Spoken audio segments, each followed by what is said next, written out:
As a buyer, your power is growing and you should know how to use it. Here's what we're doing for our buyers to capitalize as the market shifts. Ask for repairs and/or replacements. If you see something that's a little off or maybe dated, chances are the owner's probably seen that too, assuming their agent is good enough to advise them on that. It might not be a deal that's in the seller's disclosure, but who doesn't want a new toilet or fridge actually installed? The data is showing that listings are staying on the market for longer and longer. We're now at 60 days on average DOM as of August 2025. Act accordingly based on this information. If you see something listed for only 30 days, then you might decide to chance it and wait to submit an offer and see how the market plays out. Be patient if you have to. This is not the time to go rushing in because you think there's a lot of competition. If you love the house and you're sure, great, let's write an offer. But if you have some reserves, that's okay too. We can hold off until we've looked at everything and make a final decision and be comfortable with it. Remember that 60% of homeowners still have a mortgage under 4%, and you might be one of them. So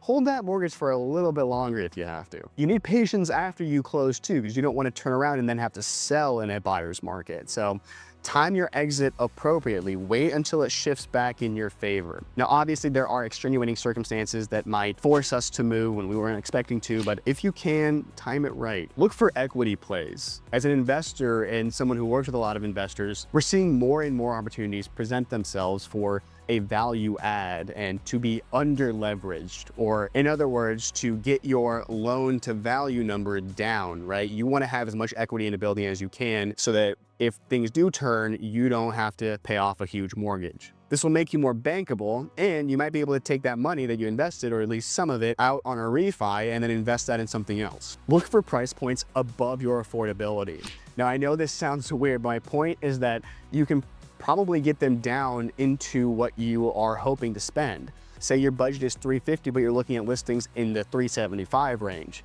We're seeing more and more price cuts from sellers across all segments of the housing market. So your possibility of getting it into your price point is finding itself to be likelier and likelier, just depending on where you live. Thanks for watching. Hope you learned something.